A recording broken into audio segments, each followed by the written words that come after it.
Tidgrove Warren Farm is a beautiful and tranquil place in the North Hampshire Downs. Looking over the fields today, it's hard to imagine the bustle of a royal visit 800 years ago. Yet this is the site where King Henry II chose to build a hall for use when travelling around his kingdom. The soil marks on this hillside showed there was a significant building, and research found a record of an account from the Sheriff of Hampshire for building a hall at Tidgrove in 1172. That's more than 800 years ago. In 2003, archaeologists from Southampton University made a detailed geophysical search of the site and found definite evidence of a medieval settlement on the hillside. Here we can see them making a resistivity survey, looking for signs of underground excavation, such as old ditches and pits. This is a chart of what they found. There is clear evidence of a ditch surrounding the site and a bank enclosing an area about 100 meters square. There are signs of the remains of a house, and this very large excavation just outside the enclosure. Just why would Henry have chosen to build here? He was one of our greatest kings. He brought peace to England after a bloody civil war which split the country and brought famine and poverty to the ordinary people. He established our present legal system and did away with many evil things like trial by ordeal, where a man had to carry a red-hot iron. If he dropped it, he was guilty, and if he succeeded, his hand wasn't much use. But like all medieval kings, he spent his life travelling about his kingdom, hearing what people had to say and giving judgment in disputes.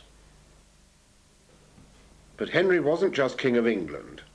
He also ruled over large parts of France and had to give his time to the people there. His main residence was Windsor Castle. And to travel to France he had to ride round the great forest, which those days stretched from Windsor to Kingsclere and on to Southampton, from where he could sail to France.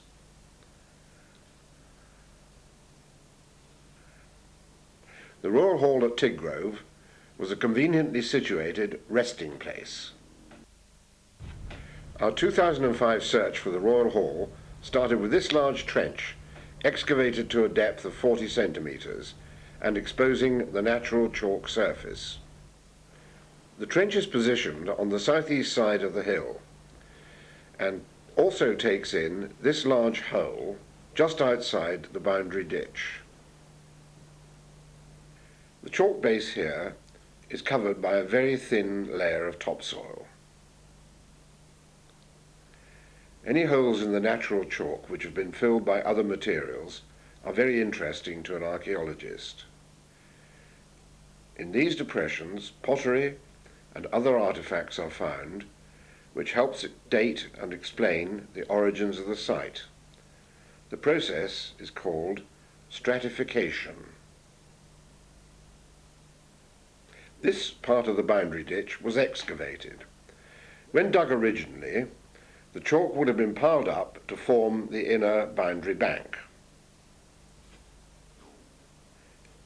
It is the chalk from the bank which creates the white effect, outlining the boundary of the site, as you are able to see here after the field has been cultivated. We were rather excited when we first identified the deep pit area, but we think it is a much later activity and nothing to do with the Royal Hall. 16th century pottery was found here, but it could have been a chalk pit.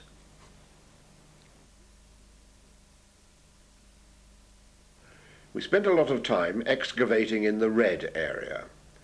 It is a very deep excavation into the chalk and was filled with rubble from the medieval building. The sandstone rubble was not local, It would have been brought here from some distance. It is thought that this feature may have been a cellar or undercroft into which the remains of the original building collapsed. On the last day of the dig, the remains of a wall were unearthed along the top edge of the bank of this section. This discovery confirms the presence of buildings here within the enclosure. As yet it is too early positively to identify this site as the one of Henry II's hall. However, the signs are good, but we're asking more questions than answers at the moment.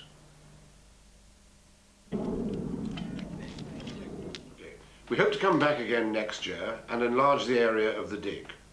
We can forget the boundary trench, we now know about that, but we need to explore the site wider to look for more evidence of buildings.